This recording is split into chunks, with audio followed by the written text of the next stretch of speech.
আপনি যদি ওই প্রশ্ন আনেন যে সমাজ থেকে এটা দূর হচ্ছে না কেন, এই ধর্ষণটা বাড়ছে কেন, সেটা কিন্তু আরেকটা আলাপ, আর এটা আরেকটা আলাপ। এই যে জাজমেন্ট হইলো, আমি দুইটাই আমি সংক্ষিপ্তভাবে বলি।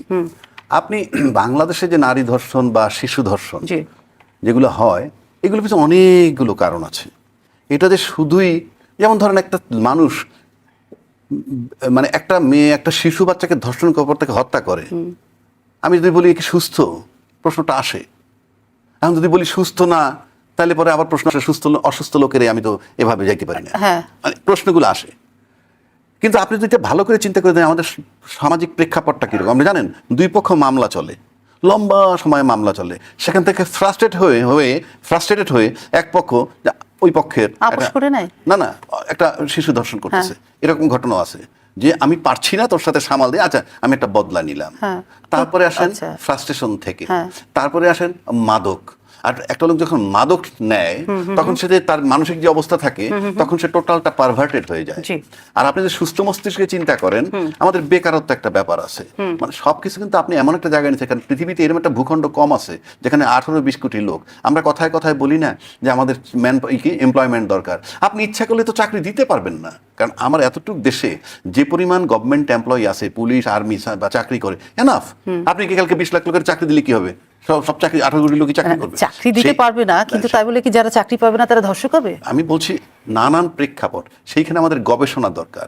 যেমন আপনি সৌদি আরবে কি বলে, চুরি করলে হাত কেটে দেবে, আচ্ছা কুদৃষ্টি দিলে চোখ তুলে দেবে। ওদের হাতও আছে চোখও আছে, ওদের চোখ চলে গেছে, ওদের হাত কি চলে গেছে? তাহলে তো হাত ছাড়া থাকতো পুরো সৌদি আরব। তার মানে হচ্ছে কি আইন এবং তার ইমপ্লিমেন্টেশনটা। এবং সেক্ষেত্রে কি হবে, আপনাকে যেতে হবে কোন জায়গাটায় সেটা আমি বলি। আপনাকে যেতে হবে, আমি I am the boss, if I do not follow the law, আমার আন্ডার কমান্ড যারা তারা করবে কিনা। এই যে আপনি ধরেন 19 দিন একটা জাজমেন্ট দিলেন, আমরা কিন্তু রাশন এখানে আছে, সে জানে হাইকোর্ট সুপ্রিম কোর্টের অনেক আদেশ হয় যে নিম্ন আদালতের অমুক মামলার রায়, মামলাটা আগামী 6 মাসের মধ্যে নিষ্পত্তি করবা, এই ডাইরেকশন দেয়। তো এরকম মামলা কিন্তু একটা না, হাজার হাজার হাজার হাজার। কি রচনা, am I telling wrong? No. তাহলে হাইকোর্ট বা সুপ্রিম কোর্ট যখন অর্ডার দিচ্ছে নিম্ন আদালতকে এই মামলাগুলো 6 মাসের মধ্যে নিষ্পত্তি করো, তারপরে 6 মাস না 6 বছরে হচ্ছে না, তার সংখ্যা হাজার হাজার, তাহলে ওই সুপ্রিম কোর্ট কি অ্যাকশন নিছে? সে তো আদালত অবমাননা করেছে। আমি কোন জায়গাটা বুঝতে পারছি, সুপ্রিম কোর্ট ডাইরেকশন দিচ্ছে 6 মাসের মধ্যে নিষ্পত্তি করো, 6 বছরে হচ্ছে না, এটা কিন্তু আদালত অবমাননা হয়। কিন্তু আদালত অবমাননার কি অ্যাকশন কোর্টের বিরুদ্ধে নিছে? নেয়নি তো, নিচ্ছে না তো, এবং একটা দুটো না, হাজার হাজার। কথাটা কেন বলছি, তার মানে হচ্ছে যে আপনি যখন এই যে মাত্র 19 দিনে করলেন, এই যে জাজমেন্টের পরে কি বলছে যে মাননীয় প্রধানমন্ত্রীর দেওয়া সময়ের মধ্যে আমরা কাঙ্ক্ষিত রায় পেয়েছি, এটা বলছে রামিসার বাবা। স্বরাষ্ট্রমন্ত্রী 24শে মে বলছে আমরা আশা করি আগামী 5-7 দিনের মধ্যে রায় হবে। তাহলে এই যে কোর্ট চলে কোর্টের নিয়মে, কিন্তু আমি যে বাইরে থেকে যেটা ফোকাস করলাম আলটিমেটলি তার ভিতরে কিন্তু রায়টা হয়ে গেল। তার মানে time frame was given by the executive body of the country, and যে বিচার বিভাগ যেটা সেটা টাইম ফ্রেমের মধ্যেই কাজটা করতে পারলো। এটা কিন্তু আমার কাছে জাজমেন্টের ব্যাপার। কেন বলছি কথাটা, আবার যদি আপনি এইদিকে আসেন, আজকে আচ্ছা ধরেন রামি স্যার আসামিকে মৃত্যুদণ্ড দিল, এখন রাসনা ইমাম যদি তাকে বলে, কথার কথা বলছি, বা সময় ইসলাম যদি তাকে বলে যে আপনি তো আপিল করবেন, চিন্তার কোনো কারণ নেই, আপনার প্রতি ইনসাফ হবে, এই কথার অর্থটা কি দাঁড়ায় আমি জানতে চাই। আপনার কাছে কি মনে হয় যে রামি স্যার আসামিদেরকে যদি কেউ বলে যে আপনার প্রতি ইনসাফ হবে, সে তো আপিল করবে, সে নিজে করুক বা সুমোটো যাক, যেটা রাসনা বললো সুমোটো, ডেথ কনফার্মেশন, মানে কনফার্মেশনটা লাগবে।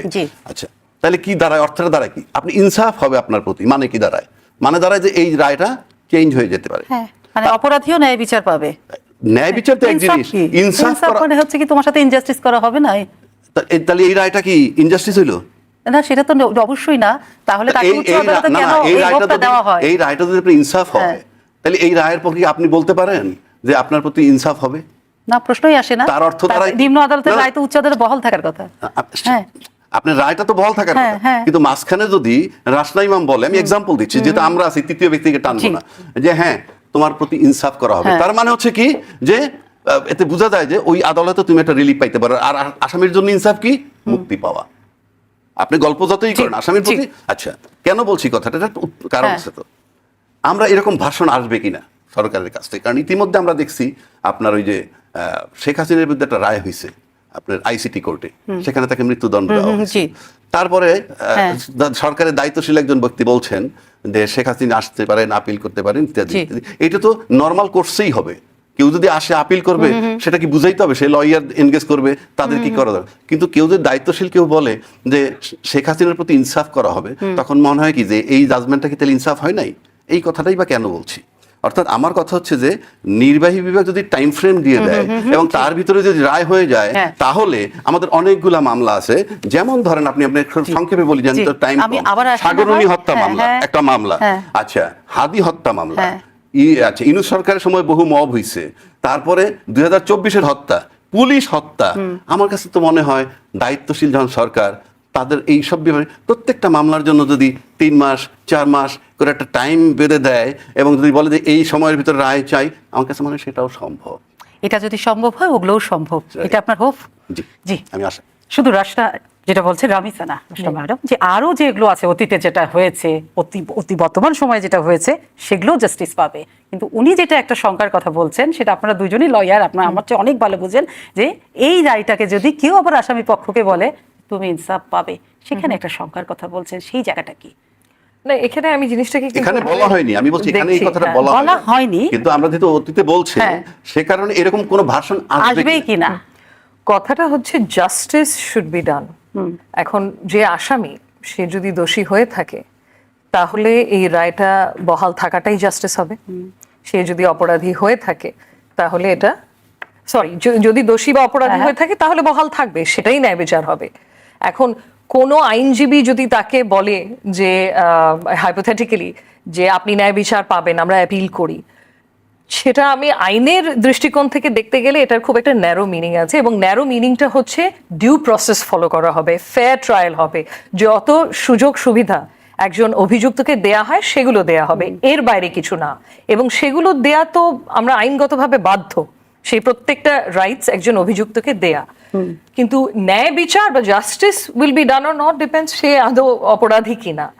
বাট ওখান থেকে একটু সরে যাই, আমরা যেটা নিয়ে আলাপ করছিলাম যে সিস্টেমিক চেঞ্জ করো, যেটার দিকে আমার মনে হয় এখন ন্যাশনাল ডিবেট ফোকাস করতে হবে।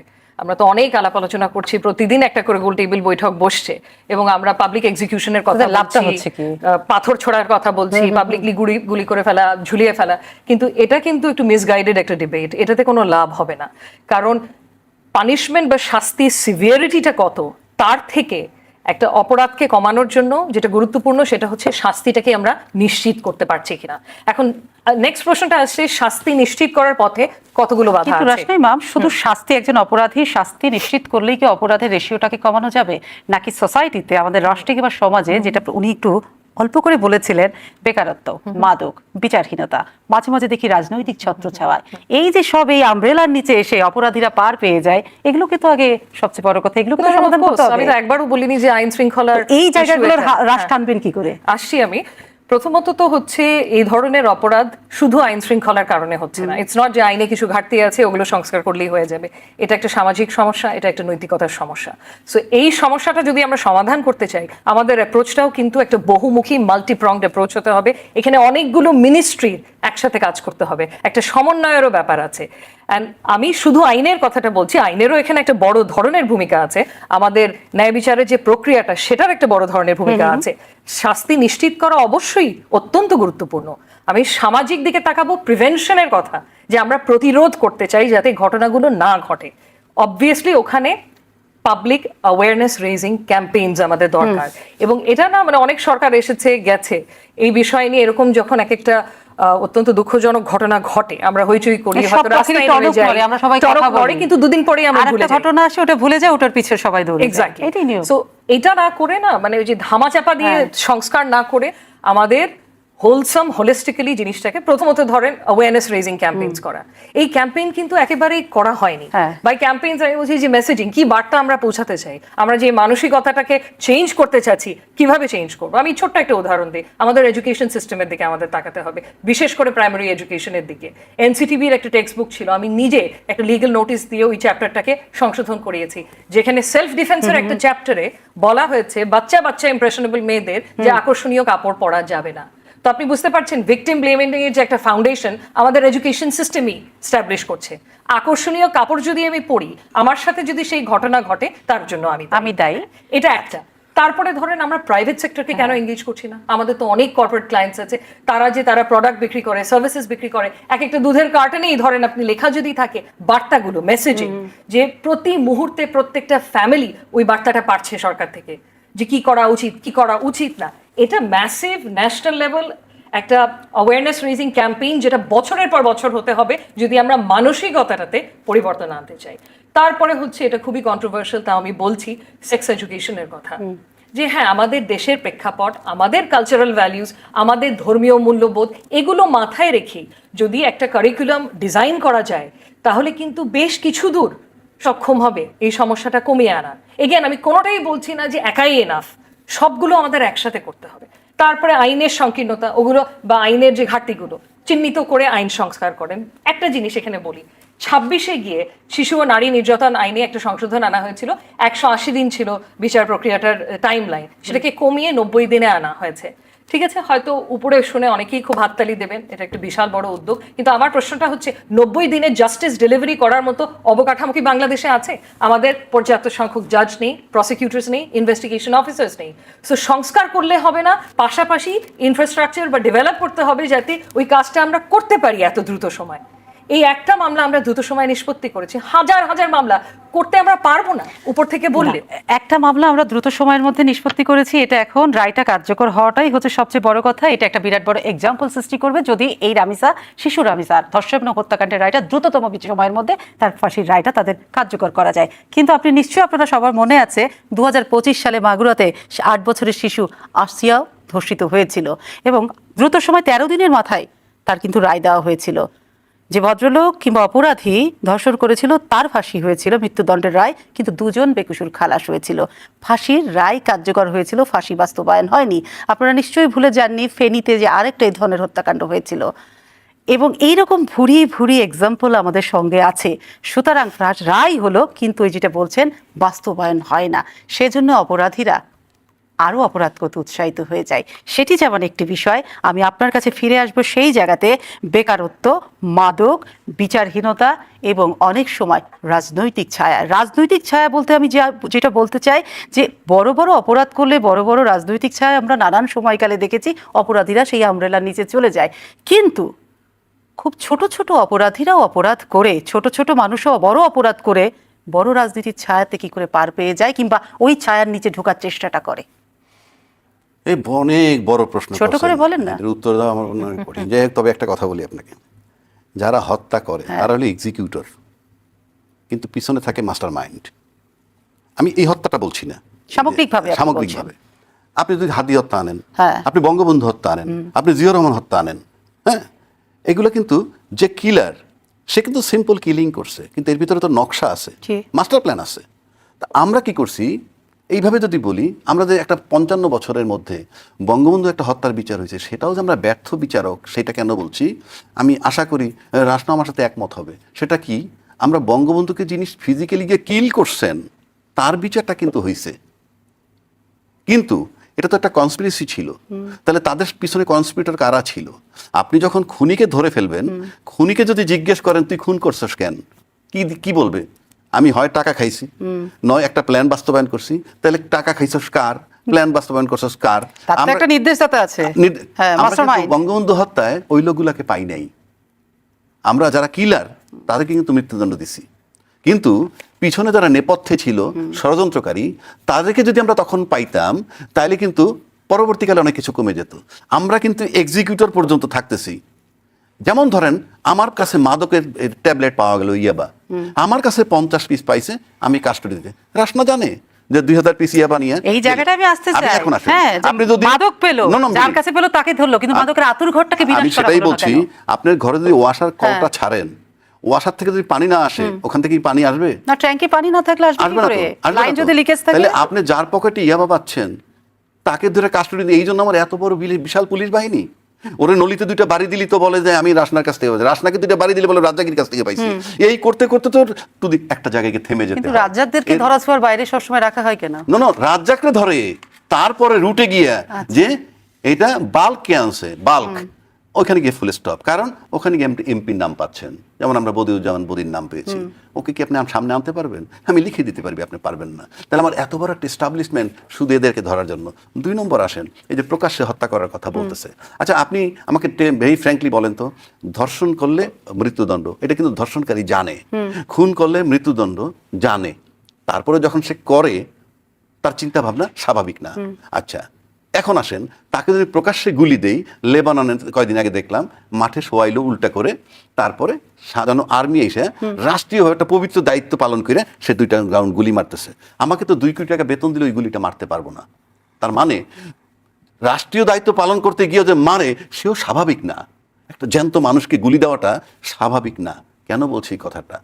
এরা যেমন জাইনা করে, আর যিনি জানেন তিনি করেন না, যিনি ভয় পান তারা করেন না, আইনটাও জানেন ভয়ও পান, তিনি কিন্তু এই কাজটা করেন না। কিন্তু এই যে ধর্ষণকারী, তাকে যিনি গুলি করতেছেন, কারো মস্তিষ্ক স্বাভাবিক না। কেন বলছি কথাটা?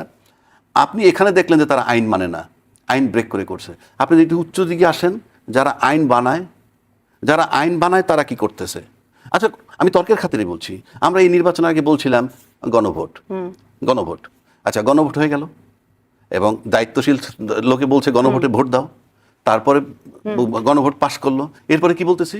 সংবিধানে গণভোট নাই। এই যে আপনি রিভার্স করলেন, এটা তো জাতি দেখলো। 1, 2, আপনি দেখতেছেন অতীত রাজনীতিবিদরা যারা পালাই গেছে তারা কি করতেছিল? তারা নাকি টাকা মারছে, এটা করছে, সেইটা করছে, সেটা আপনি বিবৃতি দিতেছেন, লক্ষ লক্ষ টাকা পাচার হয়ে গেছে, আমার এখন অর্থনীতির ফান্ড শূন্য। তার বিচারটা কই? আপনি তো ওইটা বলতে, ওটা তো মাঠের লোকেও বলে, একদম গ্রামে গঞ্জে মাঠের লোকে বলে ওই সরকার এই করে টাকা নিয়ে পালাই গেছে। তার রামিসার বিচার হইল, তার বিচারটা হবে না? আপনি যখন ওইটা করতে পারতেছেন না, আপনি যখন গণভোটে মাইনে এসে বলতেছেন গণভোট মানলেন না, ওইটা কিন্তু এই সমাজ দেখার পর ভাবে ওরা মানে না, এরাই তো আইন বানায়। আপনি নিজে বলে যে আইনটা মানতেছেন না, সেটা আপনি পার্লামেন্টের দ্বারা আইন বানাবেন, সেটা দেশবাসী দিয়ে মানাবেন, ওটাও তাদেরকে ফ্রাস্ট্রেট করে যে আইন কি তাদের জন্য, আপনার জন্য না। আপনি যে প্রতিশ্রুতি ভঙ্গ করতেছেন, এটাও তো আইনের ভিতরে আসে, ব্রেক অফ ল, তো আপনার জন্য বৈধ। আবার আপনি আইন বানাবেন, সেটা মানুষ মানবে, আপনি কি করে আশা করেন? সুতরাং আপনাকে ওই রুটে যেতে হবে। হোয়ার দ্য প্রবলেম ইজ, আপনি হাত কেটে দিবেন 18 কোটি লোকের, চোখ তুলে ফেলবেন 18 কোটি লোকের? Impossible. You have to change yourself first. If you are the boss, if you are not abide by the law, আপনি যে লটা বানাবেন, it should not be followed by the people. Advocate Razzaqi কিন্তু আবার আমরা যে আলোচনায় ছিলাম সেখান থেকে তিনি আবার চলে গেছেন অন্যদিকে, গণভোটেও চলে গেছে। আলোচনা তো একটা জায়গায় থেমে থাকে না, ডাল পাতা বিস্তারিত হয়। আমরা রামিসাটা আমরা কি বলছি, তার বিচার আমরা অ্যাপ্রিশিয়েট করি, অবশ্যই এক্সাম্পল হোক, কিন্তু নির্বাহী আদেশটা যখন ফ্রেমের মধ্যে সরকার রয়েছে, আমরা চাই সরকারের কাছ থেকে আরো কিছু আদেশ। কেমন আইবি যেমন জেলখানা থেকে বেরোয়, কথার পিঠে কথা, আইবি জেলখানা থেকে বেরোয় 2 জায়গায় সম্মান প্রদর্শন করছেন, একবার বিচার বিভাগ, আরেকবার সরকার। আবার বলছেন আপনি সরকারের বিষয় তো আসবেই না, if it is relating to law, আপনি সরকারের বিষয় আসবেই না। But we are very much confident, যেহেতু আমার একটা বিচার বিভাগ পৃথকীকরণ করে ফেললাম সচিবালয়টা, যেটা নিয়ে রাসনাইম আমরাও ফাইট করছে, তার বাবাও ফাইট করছে, যে বিচার বিভাগের পৃথক সচিবালয়, সেটা ফাইনালি হওয়ার পর যখন আপনি সেটাকে বন্ধ করে দেন, so your intention is very clear যে বিচার বিভাগটাকে আমরা নির্বাহী অধীনস্থ রাখবো, তাই নির্বাহী বিভাগ টাইম ফ্রেম করে দিলে বিচার বিভাগ সেভাবে কাজ করতে পারে। আমি কি কিছু বলবো না, আপনি উত্তর দিবেন?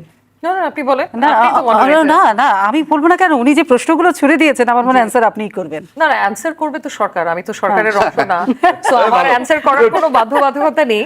কিন্তু এখানে কয়েকটা জিনিস গুরুত্বপূর্ণ, কারণ আমি এখানে পলিটিক্যালি চাঞ্চল্যকর বক্তব্য দিতে আসিনি, আমি এখানে অনেস্টলি সিস্টেমিক সংস্কারের কথা বলতে এসেছি। আমরা যদি চাই যে সুষ্ঠু বিচার হোক, তাহলে বিচার বিভাগের স্বাধীনতা অত্যন্ত গুরুত্বপূর্ণ। এটা আমি আজকে থেকে বলছি না, এটা আমি প্রথম জীবন থেকে বলে আসছি। এটা গেল এক। দ্বিতীয়ত হচ্ছে বিচার বিভাগ স্বাধীন সম্পূর্ণভাবে অর্থবহভাবে রাতারাতি হয়ে যাবে, এটা এক্সপেক্ট করাও সঠিক হবে না, গিভেন যে 15 বছর থেকে একেবারে ভেঙে দেওয়া হয়েছে বিচার বিভাগকে। তাই বলে যে আমরা কিছুই এক্সপেক্ট করব না তা তো না। বিচার বিভাগের স্বাধীনতা নিয়ে গুরুত্বপূর্ণ কিছু পদক্ষেপ নেওয়া হয়েছিল অন্তর্বর্তীকালীন সরকারের আমলে। তার মধ্যে একটা ছিল অ্যাপয়েন্টমেন্ট, সুপ্রিম কোর্টে বিচারক অ্যাপয়েন্টমেন্টের জন্য আলাদা একটা অধ্যাদেশ। তাছাড়া আরেকটা ছিল, যেটা ভাই বলছিলেন, সচিবালয় নিয়ে আর আলাদা একটা অধ্যাদেশ। দুটোর জন্যই, অধ্যাদেশের জন্য না, দুটো যাতে হয় তার জন্য ইন প্রিন্সিপাল আমরা সবাই চেয়েছি, এবং যারা সত্যিকার অর্থে স্বাধীন বিচার বিভাগ চায় তারা সবাই চেয়েছে। কিন্তু তারপরে অনেকগুলো অধ্যাদেশ অন্তর্বর্তীকালীন সরকার আমলে করা হলো, যেটার সাথে হয়তো ইন প্রিন্সিপাল পয়েন্টটাতে আমি রাজি আছি, কিন্তু যে ভাষায় করা হয়েছে সেটা আমার মনে হয়েছে সাস্টেইনেবল না। তার মধ্যে এইগুলো পড়ে যাচ্ছে। এবং হ্যাঁ, 3 মাস হয়েছে বিএনপি সরকার এসেছে, 3 মাসের মধ্যেই যে ওনারা কিচ্ছু মানছেন না, ওনারা বিচার বিভাগকে হস্তক্ষেপ করছেন, এটা হয়তো আমরা একটু জাম্পিং টু দিস কনক্লুশন, একটু তাড়াতাড়ি আরো কিছুদিন সুযোগ দেয়া উচিত। কারণ ধরেন মানবাধিকার কমিশন, যেটারও কিন্তু আইনটাকে পাশ করেননি, কিন্তু সেটা নিয়ে কিন্তু অলরেডি কনসালটেশন শুরু হয়েছে। আজকে হোম মিনিস্টার একটা কথা বলেছেন, নিশ্চয়ই আপনি শুনেছেন, যে রাবিসা না, হত্যাকাণ্ডে আমি একটা জাস্ট পয়েন্টটা শেষ করি, শুনানি খুব দ্রুত করার জন্য সুপ্রিম কোর্টকে ওনারা দৃষ্টি আকর্ষণ করবেন। সরকার দৃষ্টি আকর্ষণ তো করতেই পারে, ডিরেকশন দেয়া অন্য জিনিস। ডিরেকশনের কথা বলে দৃষ্টি আকর্ষণ করেছেন এখানে, কিন্তু প্রধান বিচারপতিও একটা পদক্ষেপ অলরেডি নিয়েছে, সেটা হয়েছে হাইকোর্ট বিভাগে স্পেশালাইজড একটা বেঞ্চ গঠন করা হয়েছে। এটা কিন্তু অলমোস্ট নজিরবিহীন, এটা এর আগে হয়নি। সো কিছু জিনিস হচ্ছে, অ্যান্ড বিচার বিভাগের স্বাধীনতা যাতে সত্যিকার অর্থে আমরা অর্জন করতে পারি, আমাদের কিন্তু চাপটা রাখতে হবে সরকারের উপরে।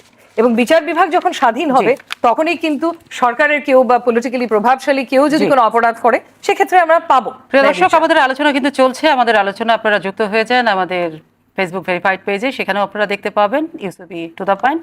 আপনারা সেখানে যুক্ত হন, আমরা এখানেও আলোচনা করছি যেটা আপনি বলছিলেন। এবং আমি যেটা, আপনি অনেকগুলো পরামর্শের কথা বলেছেন, আইনি দিকগুলোর কথা বলেছেন, দুজনই বলেছেন, কিন্তু সেইখানে আমি বলবো যে অবশ্যই অপরাধের রেশিও কমিয়ে আনবে সরকার। নির্বাচিত সরকারের দায়িত্ব এটা, তার জনগণের জন্য কাজ করা, এবং সরকারের বয়স মতো 3 মাসের ঘরে পা দিয়েছে। কিন্তু আমি যে জায়গাটা জানতে চাই, সরকার এবং রাজনৈতিক দলকে যদি আমি আলাদা করে ফেলি, সেখানে একটি রাজনৈতিক দল না, আমাদের দেশে অনেক রাজনৈতিক দল আছে, সেই রাজনৈতিক দলগুলোর তো বড় একটা দায়িত্ব থাকে যে এই যে শিশু ধর্ষণ, নারী নির্যাতন থেকে শুরু করে যে কোনো অপরাধগুলোকে তারা তো কমাতে পারে। তাদের দায়িত্বের জায়গাটা কি ঠিক মতো তারা পালন করেন কিংবা করে এসেছেন? সবার দায়িত্ব আছে এ ব্যাপারে কাজ করার। রাজনৈতিক দলগুলোর যেরকম দায়িত্ব আছে, সরকারের সবচেয়ে বেশি দায়িত্ব, বিচার বিভাগের দায়িত্ব আছে, এক্ষেত্রে আমাদের দায়িত্ব আছে সিভিল সোসাইটির রিপ্রেজেন্টেটিভ বা আইনজীবী হিসেবে আমার এবং ভাইয়েরও দায়িত্ব আছে, দুজনেরই দায়িত্ব আছে যে নিজের জায়গা থেকে করি। অ্যান্ড সবাই যদি সবার দায়িত্ব সম্পূর্ণভাবে পালন করতো, তাহলে তো অপরাধের সংখ্যা এভাবে বাড়তো না। সো এটা আমার বলারও দরকার নেই, কারণ সংখ্যাগুলো থেকে, পরিসংখ্যান থেকে আপনি বুঝতে পারছেন যে এখানে অনেকগুলো সমস্যা আছে। যে কথাটা আমি এর আগেও বলার চেষ্টা করছিলাম, আমি এবার এটা বলেই ফেলি, সেটা হচ্ছে আমরা অনবরত দেখছি পরিসংখ্যান, কনভিকশন রেট খুব লো। 4000 এতগুলো মামলা, এত হাজার মামলা, কিন্তু কনভিকশন রেট 2%, 3% বা আরো নিচে। কোয়েশ্চেনটা হচ্ছে কেন কনভিকশন রেট লো কেন? এটা নিয়ে অনেক দিন ধরে কথা বলছি, কিন্তু আমি কোনো ডেভেলপমেন্ট দেখতে পাচ্ছি না। সেটা হচ্ছে, ধরেন ধর্ষণের একটা মামলা, আমি বিচারক, আমার সামনে আসলো, আমি বিচারক হিসেবে তো সাক্ষ্য প্রমাণ দেখে আমি রায়টা দেবো, আমি কারো মুখের কথার ভিত্তিতে রায় দেবো না। এখানে দেখেন, আমাদের বাংলাদেশে কোনো কার্যকর উইটনেস এবং ভিকটিম প্রোটেকশন প্রোগ্রাম নেই। তাই দেখা যাচ্ছে যদি কোনো আই উইটনেস থেকেও থাকে, তারা প্রথমে এগিয়ে আসলো, বললো যে আমি এখানে দেবো এভিডেন্স, কিন্তু তারপরে স্থানীয় প্রভাবশালীদের মাধ্যমে তাদেরকে হুমকি দেওয়া হয়, বা যারা ভিকটিম তাদের ফ্যামিলিকে সালিশের সেটেলমেন্ট বা সমঝোতার মাধ্যমে বলে কেসটা উইথড্র করে নাও। অনেক ক্ষেত্রে, যেটা সবচেয়ে ভয়াবহ, বিয়ে দিয়ে দেওয়া হয় তার ধর্ষকের সাথে। সো এগুলো হচ্ছে কারণ আমাদের এফেক্টিভ কোনো উইটনেস এবং ভিকটিম প্রোটেকশন প্রোগ্রাম নেই। অন্যান্য, আপনি যদি বিশ্বের দিকে তাকান, শ্রীলঙ্কা বলেন, ইন্ডিয়া বলেন, এরকম অনেকগুলো দেশে কিন্তু আছে যেখানে সেফ হোমে রাখা হয় যতদিন মামলাটা চলবে ভিকটিম বা উইটনেসদের। সো এটা কিন্তু সরকারকে করতে হবে। এবং এই নিয়ে যে কোনো কাজ হয়নি তাও না, প্রায় 2000 অনেক বছর আগে BNWLA বলে যে এনজিওটা আছে, ওনারা একটা মামলা করেছিলেন একটা উইটনেস প্রোটেকশন প্রোগ্রামের জন্য, সেক্সুয়াল হ্যারাসমেন্টের মামলাগুলোর জন্য। কিন্তু কি হলো, রায় ঠিকই আসলো, রায়ের বাস্তবায়ন এখন পর্যন্ত হয়নি। UNDP আমাদের সুপ্রিম কোর্টের সাথে একটা খসড়াও তৈরি করেছে। আমাদের ল দরকার, আমাদের স্কিম দরকার, যাতে এদেরকে প্রোটেকশন দিতে পারি, এরা যাতে এভিডেন্স দিতে পারে, এবং তার ভিত্তিতেই কনভিকশন রেট তো যাবে। কনভিকশন তো পাবলিক সেন্টিমেন্টের ভিত্তিতে একজন বিচারক দিতে পারে না। আমি ওটাই বলছি, আমরা যদি সুষ্ঠু ন্যায় বিচার চাই, তাহলে এভিডেন্সের ভিত্তিতে দিতে হবে। অনেক সময় ভুল মানুষও দোষী সাব্যস্ত হয় যদি সে বিচারটা ঠিক মতো না হয়ে থাকে। সো এভিডেন্সটা রক্ষা করা আমাদের তো কিছু সিস্টেম ইন প্লেস দরকার। জনাব রাজ্জাকি, রাষ্ট্রের তো, সরকারের তো সব দায়িত্ব, কিন্তু রাজনৈতিক দলগুলোর কতটুকু দায়িত্ব? এবং আমি সাথে ছোট্ট আরেকটা প্রশ্ন জুড়ে দিই, আমরা আমাদের কর্মজীবনে কিংবা আপনাদের দীর্ঘ জীবনের অভিজ্ঞতা আপনারা জানেন, আমাদের গ্রামে গঞ্জে কিংবা যে কোনো জায়গাতে আমরা অনেক সময় দেখেছি, খবর করেছি, একজন রেপ হয়ে গেলে, একজন ধর্ষিতা মা, বোন কিংবা শিশু, তারা কিন্তু আদালত প্রাঙ্গণে আসে না, চেপে যায় ঘটনাটা। কেন তারা বিচার চাইতে আসে না? কেন তারা মনে করে তার মেয়েটাকে আরো অপদস্থ করা হবে? আপনি শুধু কি গ্রামে গঞ্জে দেখেন এগুলো? আমরা তো এমন তো পেয়েছি যে একজন নারী কর্মকর্তা তাদের ঊর্ধ্বতন কর্মকর্তা দিয়ে কিভাবে হ্যারাস্ট হয়, এবং সেই ঊর্ধ্বতন কর্মকর্তা কোনোদিন ফেসে আসে নাই, তাদের বিচার হয় নাই, মানে তারা কর্মরত, আমি পার্টিকুলার ব্যক্তির নাম বলবে, আমি 5টা নাম বলতে পারি, আমি বলবো না, কিন্তু এটা আপনারা জানেন যে দরকার নাই, একজন নারী কর্মকর্তা তার ঊর্ধ্বতন বস দ্বারা মানে হ্যারাস হচ্ছে, সেক্সুয়াল হ্যারাসমেন্ট বলেন যাই বলেন। তারপরে আপনি অনেক কর্পোরেটের মালিকরা দেখছি আমরা যে মেয়েটা হত্যা হয়ে গেছে ফাইনালি, তার বাসায় জিন্দেগিতে পুলিশে একবারও যায় না, কিন্তু ফাইনাল রিপোর্ট হয়ে গেছে আছে। তো এইটা যখন দেখে একটা মানুষ, তখন আপনি কি করবেন? আপনি যদি বলেন যে আইনটা সবার জন্য, আপনি যদি এইটা খালি কল্পনা করেন, এটা আমি বানায় বলতেছি না রে ভাই। এই দেশের মানুষ কিন্তু they are very sharp nowadays. কেন শার্প? আপনি দেখেন social media, you are getting everything. আপনি কর্পোরেটের বিরাট মালিক পক্ষ যারা একটা মেয়ে ফাইনালি তাকে ফ্ল্যাট কিনে দেয়, ফ্ল্যাটে থাকো, তারপর দেখে যে আরও বেশি ডিস্টার্বিং, কিল্ড হয়ে যাচ্ছে, পুলিশ ফাইনাল রিপোর্ট দিচ্ছে, আমরা এরকম দেখছি। সুতরাং আপনি যদি ওইভাবে আসেন, এটা বিরাট বড় নৈতিক অবক্ষয় মানুষের, এবং সেটা টপ লেভেলের অবক্ষয়টা, ওইটা আস্তে আস্তে নিচের দিকে আসে। আপনি কি মনে করেন যে একটা কর্পোরেটের মালিক যদি ভাবে যে একটা মেয়েকে কিল করাইতে হবে, সে কি আরেকটা কর্পোরেটের ছেলেকে ভাড়া করে? Of course not. সে একটা নিডি লোককে আনে, যে নিডি লোক মাদকাসক্ত, তাকে সেফ জোন দিয়ে দিবে, যাও ডু ইট অ্যান্ড ফিনিশ। তো এগুলো তো হচ্ছে। শুধু শুধু যে গ্রামের মা বোনরা চেপে যাচ্ছে তা না। আর গ্রামের মা বোনরা চেপে যাবে না কেন? আপনি বলেন তো, রাসনা ইমাম তো অনেক বড় ফিনি অ্যাডভোকেট, ওকালতি করে, হ্যাঁ, এটা কিন্তু আমি তা অ্যাপ্রিসিয়েট করি। আচ্ছা বলেন তো, এই মামলাটা যদি নির্বাহী আদেশ বা নির্বাহী কর্তৃপক্ষ এভাবে না নিত, 50 লাখ টাকা ব্যয় করে আপনি 19 দিনে জাজমেন্ট নিতে পারতেন? Absurd. My challenge, I am throwing the challenge. 5 কোটি টাকা ব্যয় করেও আপনি জাজমেন্ট 19 দিনে নিতে পারতেন না। তার মানে হচ্ছে কি? তার মানে এখানে এই যে রামিসার জাজমেন্ট, আমি কোর্টের জাজমেন্ট নিয়ে কিন্তু প্রশ্ন করছি না। Judgement is given by the court, whatever the judgement pass by the court, আমি ধরে নিব এটা চূড়ান্ত বা এটা ন্যায় বিচার, অথবা in accordance with the court, সে যেটা ভালো মনে করে সেটা দিছে। কিন্তু আপনি মামলাটা করতে পারতেন কিনা? আপনি যেগুলো মামলা নিয়ে আসেন, রাসনা ইমাম তো চ্যালেঞ্জ করলাম, একটা হত্যা মামলা এরকম আনুক, সে আমাকে 20 দিনে করে দিবে, তারে 50 লাখ টাকা ফি দিব, 1 কোটি টাকা ফি দিব, আমি চ্যালেঞ্জ করে দিলাম। তাহলে এটা হচ্ছে নির্বাহী আদেশই যে ফ্যাক্টর। তাহলে নির্বাহী আদেশ যদি ফ্যাক্টর হয়, আমি সব হত্যা মামলাগুলোর জন্য আপনি নির্বাহী আদেশ দিয়ে দেন, আমরা খুব কুইক এটা চাই। আপনি একটাই নির্বাহী আদেশ দেওয়ার মানে কি? আপনার নির্বাহী আদেশে হয়, এটা কিন্তু এস্টাবলিশড। এই নির্বাহী আদেশে যে হয়, এখনো বলতেছেন যে আমরা হয়তো বলতেছি যে আমরা একটা আমরা আশা করছি করেন, বা আমরা দৃষ্টি আকর্ষণ করছি। আমি এই দৃষ্টি আকর্ষণ ওই কোর্টে দাঁড়াইয়া রাসনা ইমাম বহু দৃষ্টি আকর্ষণ করছে, বিচারপতিদের দৃষ্টি আকর্ষণ করলে বলতেছে ঠিক আছে নেক্সট উইক এটা লিস্টের টপে আসবে, 50 নম্বরে আসে না? আসে কি না? আসে। যেহেতু আমি আশা করলেই হবে না, যার আশা করলে মনে করবে যে নির্বাহী বিভাগের ওই ব্যক্তি আশা করলে, যদি বিচার বিভাগ মনে করে ওনারা যখন আশা করছে তাইলে আমার এটা করতে হবে, এই যে জায়গাটা আমরা তৈরি করছি, এই যে জায়গাটা তৈরি করছি, নাহলে ন্যায় বিচার কোনোদিন বন্ধ হবে, মানে কোনোদিনই বন্ধ হবে না যদি আপনি অ্যাবসোলুটলি বিচার বিভাগটাকে স্বাধীন করে দেন। হ্যাঁ, তাতে ন্যায় বিচার বন্ধ হবে না, আদালত তার মতোই বিচার করবে। কিন্তু আমার জায়গাটা হলো ওইখানে, যে আমরা যে জায়গাটা সমন্বয় করছি, যেটা বললো রাসনা বললো হ্যাঁ কাজ করতেছে। যেমন ধরেন অনেকগুলা অধ্যাদেশ নিয়ে বলছে কি এইগুলো আমরা পরে আরো মজবুত করে আনবো, আরো সুন্দর করে আনবো। হ্যাঁ, এটা আমার কাছে খোরা যুক্তি মনে হয়। কেন বারবার মনে হচ্ছে বিচার বিভাগ স্বাধীন না? আপনি যখন একটা পৃথক সচিবালয়কে বিলুপ্ত করে দিলেন কেন? প্রশ্ন তো আমার ওইখানে। ওটা থাকতো, ওটা যেহেতু নাই তাই আমার কাছে মনে হয় স্বাধীন না। সিম্পল উত্তর। এইবার আসেন যে অধ্যাদেশগুলোর কথা বললো, এগুলো সুন্দর করে নিয়ে আসবো। আপনার তো প্রিভিলেজ আছে, 2/3 মেজরিটি নিয়ে পার্লামেন্টে আপনারা বসে আছেন, আপনি তো আইন সংশোধন করতে পারেন। এখন এটা হয়ে যেত। আপনি মানবাধিকার কমিশন আইন যদি নিয়ে আসি, আপনি সেটা আনলেন না, আইন আকারে আনলেন না, কিন্তু সাথে 2009টা ফেরত আনলেন। 2009টা কে বানাইছে? কোন সরকার বানাইছে? যেই সরকারের বিরুদ্ধে আমাদের এত আন্দোলন। তো সেই কারণে বললাম, আপনি অধ্যাদেশ তো আইনে রূপান্তরিত করে পরে অ্যামেন্ডমেন্ট করতে পারতেন। আপনার অ্যামেন্ডমেন্ট তো এই না অন্য দলের উপর নির্ভর করতে হবে, আজকে আইন বানাবো কালকে সকালে পাস পাস পাস, কারণ সংসদে মেজরিটি তো আছে। তো সুতরাং আপনি ওই আইনগুলোকে, অধ্যাদেশগুলোকে আইন বানাইতেন, তারপরে অ্যামেন্ডমেন্ট করেন। আপনি আউট করে দিয়ে 3 মাস পার করলেন। আরেকটা কথা বারবার বলা হয়, সরকারকে একটু সময় দেওয়া দরকার। সরকারকে সময় দেওয়া দরকার, কিন্তু লজিকটা কি? এই সরকার যারা চালাচ্ছেন তারা তো এই দেশে 40 বছরের সরকার, 40 বছরের দল। মানে আমি যদি বলি জিয়াউর রহমান সাহেব যেদিন থেকে বানাইছেন সেদিন থেকে 40 বছরের দল, নাম্বার 1। নাম্বার 2, এই পার্টির যে দলনেতা মানে প্রধানমন্ত্রী যিনি, তিনি কিন্তু একেবারে সাংঘাতিকভাবে জিয়াউর রহমান সাহেবের আইডিওলজিতে বড় হয়েছেন। এবং জিয়াউর রহমান সাহেবের ব্যক্তিগতভাবে 2-3 বার দেখা হয়েছে আমার। I respect him like anything. আচ্ছা, সেখানে তার একটা এক্সপিরিয়েন্স আছে। তারপর তার মা যখন টানা 10 বছর প্রধানমন্ত্রী হিসাবে ছিলেন 3 টাইমস, সেখানে তো সে তখন বড় বিরাট এক্সপিরিয়েন্স নিছেন। তারপরে 16 বছর লন্ডনে থেকে পুরো পার্টিটাকে চালিয়েছেন। তাহলে একটা সাংঘাতিক ব্যাপার, এক্সপিরিয়েন্স একটা আসেই, উনি তো অভিজ্ঞ। তারপরে 3 মাস পর বলছেন আরো সময় দিব। তাহলে ইউনূসের মতো আনারি লোক যখন আসছে, তৃতীয় দিন থেকে যখন আমরা আন্দোলন দেখতে থাকলাম একের পর এক, তাকে তো দেওয়া উচিত ছিল অনেক বেশি লম্বা সময়। এখন বলবে আমি ইউনূস সরকারের দালালি করি। আমি টেলিং দ্য রিয়েলিটি। যার কোনো এক্সপিরিয়েন্স নাই তাকে আমি টাইম দিলাম না, আর যাদের এত বড় এক্সপিরিয়েন্স, যারা 10 বছর দেশ চালাইছে, তার পিতা দেশ চালাইছেন, আবার তাদের অভিজ্ঞতা দিব? এটা কি ছেলে খেলা? 3 মাস চলে গেল, এখন পার্লামেন্ট নাই, আবার আমি খালি অভিজ্ঞতাই নিব? 3 মাসে আপনি আস্থা হারাচ্ছেন কেন? সরকার তো 5 বছর। আমি তো 5 বছর, তো আমি বলছি 5 বছর থাকবেন ওনরা, সেটা তো অন্য কথা, কিন্তু আমি এত সময় কেন নিবেন ওনরা এই সমস্ত ঘটনা? তাহলে তো যার কোনো এক্সপিরিয়েন্স ছিল না তার কতটা সময় দেওয়া দরকার। আর আমি তো মানে অনেকটা আশাহত, কারণ এই সরকারের ভিতরে একটা পোর্শন খলিল সাহেবের বিরোধিতা করলো, অনেকের বিরোধিতা করছে, সেই সরকারের ভিতরে তারা বসে আবার সহাবস্থান করতেছে।